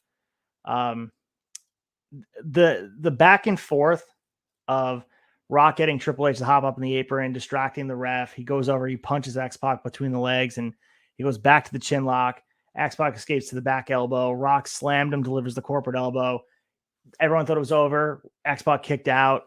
Everyone was absolutely beside themselves. X-Pac managed another escape. Triple H grabbed Earl Hebner's attention. X-Pac tried the X Factor. Rock countered it to the rock bottom, but then China snuck in with a low blow to stop the Rock. Thought the finish was there. There was about 4 or 5 really good false finishes in this match. And the other crazy part was, like I mentioned, a ref bump. X-Pac hits the kick combo. He gets whipped in the Hebner. He goes down slumped in the corner. Rock goes out. He hits Triple H. He grabs the WWF title. He brings it into the ring to whack X-Pac. And Triple H whacks Rock with the European Championship instead. So Rock is laying there out cold. The fans are going nuts. X-Pac crawls over, and here comes Earl Hebner with the slow count. 1, 2, and he barely kicks out. Awesome stuff. X-Pac then lands the Bronco Buster. Rock rolls out. Rock puts his hands on China. Triple H then gets really mad, and the ref eventually sees him attack the Rock, and DQ finish.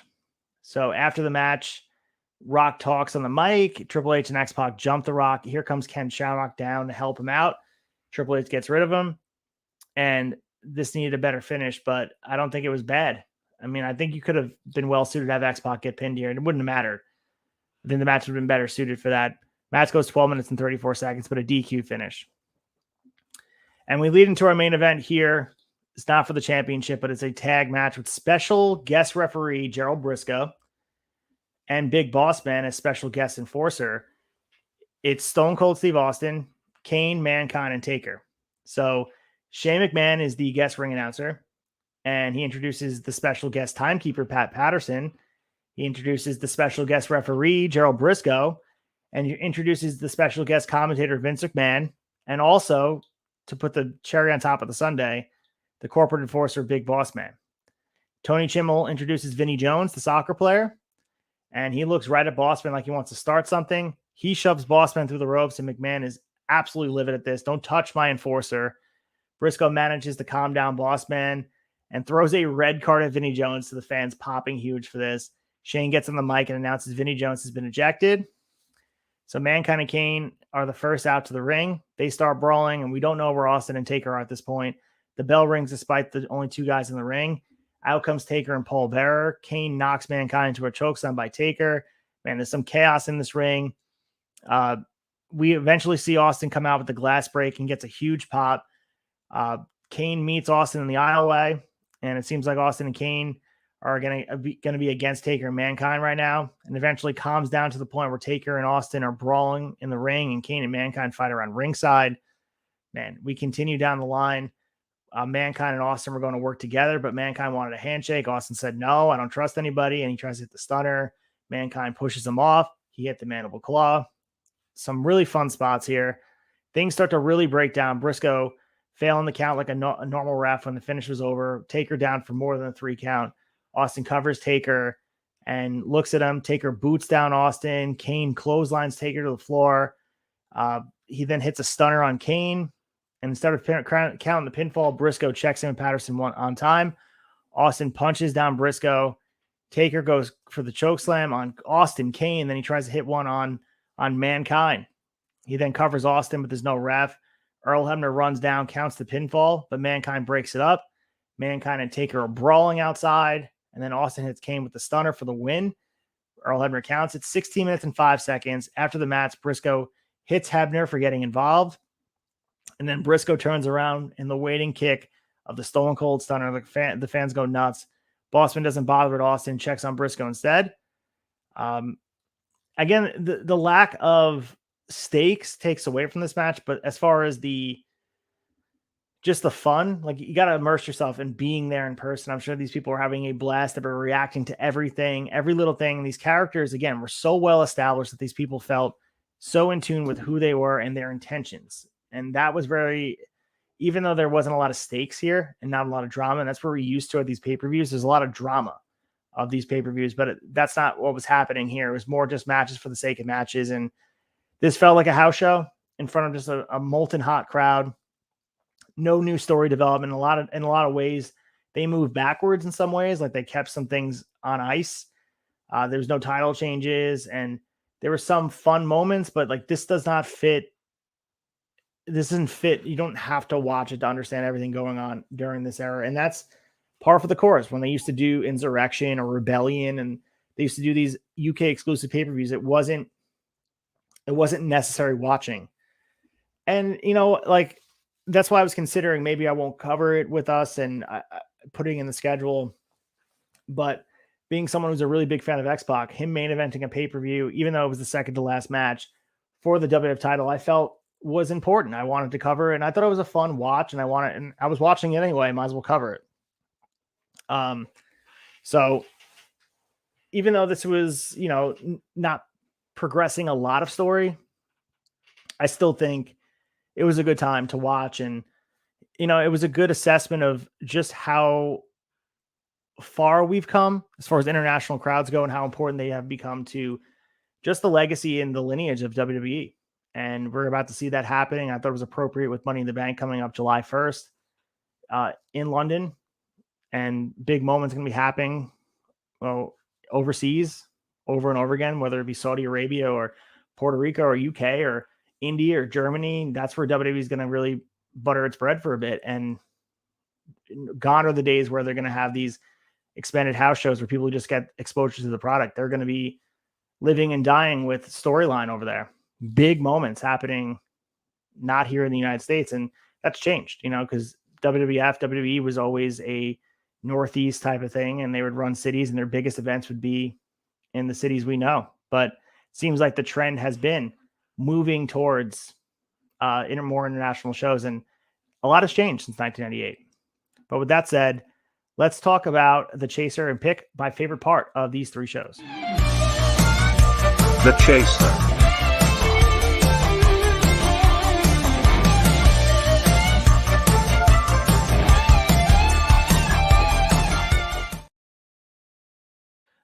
All right, for The Chaser, man, you guys already know what I'm going to pick. And this was the first Raw was insane with the embalming and stuff, and the White Coach chasing down Kane, and then and then Paul Bearer being thrown in a sewer. That was insane as well. But I have to say, X-Pac getting 2 title shots over the course of 2 different matches, whether it be on Raw or on the Capital Carnage show, just was absolutely amazing to watch as a big X-Pac fan.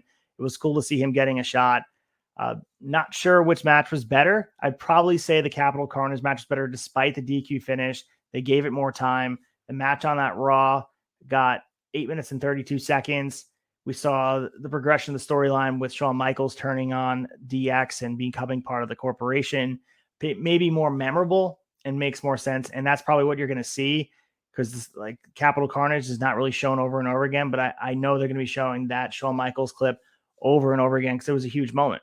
And him becoming the corporate commissioner was mind-blowing for people. It was shocking, and it definitely changed the course of where DX was going and could have changed the course of wrestling history. But I love the 2 matches, and I love the chemistry between X-Pac and The Rock. And despite X-Pac not having a chance at winning the title, at this time, being a huge X-Pac fan, I remember watching X-Pac getting a shot at the title on Raw and hoping so badly he would walk away with the championship, and it just never came to fruition. But I suspended belief. It was similar to those matches, where Jeff Hardy wrestled Taker on that Raw in the ladder match, and you wanted to believe so badly. And at the time, Jeff Hardy wasn't a guy that was going to be a champion.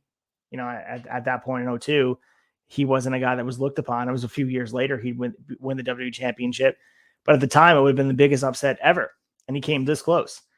And X-Pac didn't really come close. He got screwed out of it, but there were a couple near falls, a couple times on both shows that he hit the X Factor, and we had visual pins, and it was close. But we also had Al Snow getting a visual pin, which I'm shocked over. Can't wait to ask Belcaster about that, what he thought about it. X-Pac Al Snow getting a visual pin on the WWF champion, but absolutely insane couple episodes of Raw. They really turned up the heat here as far as ridiculous stuff goes, and a lot of stuff happening outside the ring. They're bouncing back and forth. So if you're there for a live Raw, you're watching a lot on the Titantron. There's a lot of stuff that you're watching, whether it be the D'Lo and Mark Henry with the China date, the embalming stuff, and Austin locked in a freezer, and Undertaker in a body bag and a hearse. And it's absolutely crazy what they were doing here, but it worked. It was shocking stuff that they were tapping into the formula, and they understood their audience at this point, and they continued to step up and turn the heat up on WCW, and WCW couldn't keep up. They just couldn't. But let's close the tab, and let's get ready for next week and talk everything about the Tavern, and pray you guys for the last couple episodes here, Shot Nostalgia WWF 1998. Closing the tab.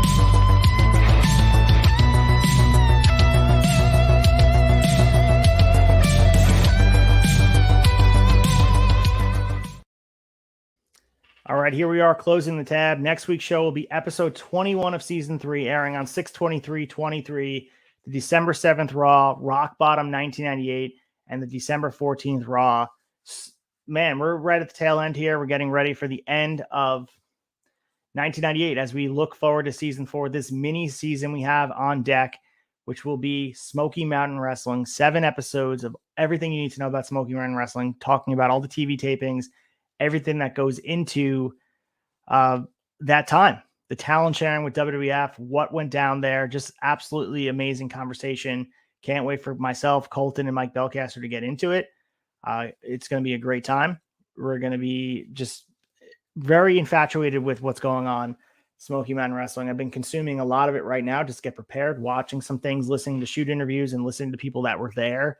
So I'm very excited to get on here and talk about it and hear what they think about it too. But as far as what's going on here, you guys make sure to follow me at ACEFIELD Retro. Make sure you guys are following the Tavern at Turnbuckle Tavern. go to turnbuckletavern.com and make sure you guys support everything we're doing. Leave us a like, leave a message on the answering machine of the tavern for the flagship. They will get back to you. They'll listen to it. Maybe you'll become part of the tavern. That's how Colton became part of here, guys. Colton was calling in. I remember fondly, I listened to the flagship on Thursday morning, and Colton was on there. He was calling about Dom Mysterio, and he's defending the dude, and he wound up being right. And here Colton is. Him and I are hosting Honor Society every Thursday. Make sure you guys are tuning in for that, 10 p.m. Talking all things ROH. Absolutely great conversation on that, and I appreciate all the support there. And also Wrestling Tonight. So make sure you guys are checking that out as well. Tuesday morning audio drop, Monday at 7 p.m. for video. Sometimes we tape on a Sunday. Sometimes we go live like we did this past Monday. Some good stuff, some good conversation covering all the things in wrestling, covering you not just WWE and AEW, we're covering Impact, GCW, MLW, AAA, New Japan Pro Wrestling. We're talking about All Japan and Noah and a lot of good stuff. We're going to be keeping you covered on the G1 Climax tournament if you're interested in that, all the different blocks. And when we get to the elimination phase and just a month long of brutal matches, can Eddie Kingston go wall to wall and win the G1 Climax?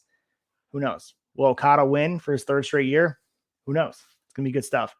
You guys can also make sure to go out there and buy tickets for Remarkable Wrestling. Space is the place, July 8th. Thank you, everybody who came out last weekend for Brooklyn Comic-Con. It was awesome talking to some people, those that follow me on Instagram and those that enjoy the tavern, coming up and spending some time, and enjoyed all the cosplayers and the wrestling show. We did a mini show at Brooklyn Comic-Con. There was wrestling all day for 2 days for about 7 hours each day, but Remarkable Wrestling did a mini show called Don't Bet Against Me Too, headlined by Gabriel Sky and Anthony Yang going for the Remarkable Championship. Gabriel Sky wound up retaining in an absolute epic match between the two of them. Was an honor to be there live and be the ring announcer for that match, because one of the better matches I've seen. And Gabriel Scott continues to be tested as he approaches Space as the Place against Desmond Cole for the championship. So I'm looking forward to that match July 8th. You do not want to miss it. If you guys have not seen the poster, check it out on my Instagram. I'm very proud of how it came out. It's a tribute to SummerSlam 1997 with Brett and Taker, the heart and soul. So you can see Desmond Cole in the back. He's playing the role of Taker in this. And here is Gabriel Sky with the shadow in front of him and all that, playing the role of Bret Hart. So it was a good weekend. Also, shout out to NYWC doing the show The Warriors on Friday at Comswag High School in Port Jefferson for a good cause for the Tanaka family, a fundraiser. And then also on Saturday, VPW had the Turnbuckle Tavern table, Justified, which was great, which we'll be back there next month, July 15th. For Battle in Bayshore. We're going to be giving out stickers, and maybe we'll have some new keychains and stuff. And thanks for everyone who came by and supported the tavern and said what up. I always appreciate seeing familiar faces and some new faces. It's always a good time when we go to the wrestling shows. So a weekend wall-to-wall wrestling, Friday, Saturday, and Sunday, all different iterations, ring announcing on Sunday. Saturday I was involved in just watching wrestling, being ringside, doing the podcast stuff, filming some content and talking to some awesome personalities in the podcast world and also the wrestling world. And Friday, I got to take in NYWC as a fan. Brought my niece there, and it was awesome to watch wrestling through her eyes. That's what it's about. I know that that the Extra Cooler Boys were talking about the house show they took in, and we're watching their children's reaction to Cody Rhodes and seeing how they react live and in person for this house show. And that's what it's all about, man. Like, wrestling is transcending time, and it's about passing on this fandom. And that's what we're doing here. I'm sitting here as 30-something-year-old talking about WWF 1998, where I first fell in love with professional wrestling. I started watching wrestling in 1997, 1998. I was full-blown, absolutely infatuated with it. And some of the ridiculousness, you wonder why, like, your parents allowed you to watch it. They happen to catch some of the stuff with, nudity and then bombing and stabbing and attempted murder and stuff we're seeing here. But we are lucky to have grown through the Attitude Era and just the amazing personalities that sit through it. I think everyone is partial to their era that they grew up in, but man, 1998 was a fun time, and I'm happy to have been covering it. Mike Belcaster will be back with me next week talking about Rock Bottom, the last pay-per-view. It's an In Your House, one of the last In Your Houses we have here, and then 2 Raws. So a lot of good stuff on the docket. We're, of course, touch base on WCW and see what's going on their end, because things are collapsing as Kevin Nash takes the book and he's trying to right the ship as it's heading straight ahead into an iceberg ready to sink to the bottom of the ocean. But maybe he can figure out a way to, maybe he thinks he can do it, but it's only downhill from here. But the WWF is on fire right now. They're continuing to thrive and full sail ahead for the rest of these guys. And it's been a blast covering it. It really has been. I can't wait to get into Smoky Mountain Wrestling, but I'm not wishing away WWF 1998. If you think about all the episodes we've done at this point, from WCW and then ECW, this has been such a fun journey week after week, every Friday. We wouldn't be doing it if it wasn't for you guys listening and watching. And again, appreciate all the feedback. You guys have been absolutely amazing. It's been such a fun journey to relive this wrestling moments with you guys. I know Chad had said in Wrestling Tonight, if you guys are interested in an Impact show about the current product, but I am interested in about what you guys would like to see for season 5. We are not locked in for season 5. I have an idea about what I want it to be. We did not announce it. We did not make any logos, nothing like that. So if you guys have an idea about what you would like us to cover at length, if there's an era of wrestling, whether it be WWE, WWF, WCW, AWA, NWA, maybe Impact, TNA, is there something you want us to cover at length that nobody else does? That's one of the reasons why we picked Smoky Mountain Wrestling. It's because it's one of the things that there's not a lot of people covering at length. There's one-off events that people will cover, the Bluegrass Brawl, or they'll cover certain things that happened, but they don't cover it at length. And I think that's also what's so beautiful about what we did here throughout WCW 1996 and what we did through ECW 95. And now as we come to a close of WWF 1998, we're sitting here and covering wall to wall, because there's a lot of things you can cover. The main moments, everybody remembers the big things and they remember the things like that. But even that small thing we talked about with the referee, I'm going to pull up his name again, the referee that they paid tribute to, Brian Hildebrand, 36 years old, a lifelong wrestling fan who was a referee in WCW, who was battling cancer. They had a full tribute to him, and nobody really remembers that in Knoxville, Tennessee. It was a house show, and that just shows the good side of wrestling. They put everything, all the drama aside, to honor someone, the fans, the people. They put him first, and that was amazing to me to read about that newsletter. And it's one of many stories you hear that fall through the cracks, because you remember the big moments, you remember the drama, you remember all the stuff that goes into it. But when you're watching and doing this week after week, watching all these episodes and reading the newsletters with a fine-tooth comb, you're going to find stories like this that reinvigorate your hope that there was some good people in wrestling that continue to do the right thing. And that continues to this day. It continues to this day, where at the end of the day, when wrestling's at its best, where it galvanizes people and brings them together. And we see that at times where the community comes together, where it's not as toxic, and it's bringing people that from all different backgrounds and different upbringings together to enjoy the same type of, really, it's art. So I really appreciate that, listening to that and hearing about it. So I hope you guys did too. So as we say goodbye on a Friday, I hope you guys have a wonderful weekend. Hope you guys spend some time outside with the nice weather. And we'll be back next week talking about Rock Bottom and all the stuff going on. Will Taker try to embalm Austin again? No one's safe. And until next week, guys, Mike Belcaster will be back. And you want raw? I'll get downright nasty. We'll see you guys next week. I really appreciate you listening.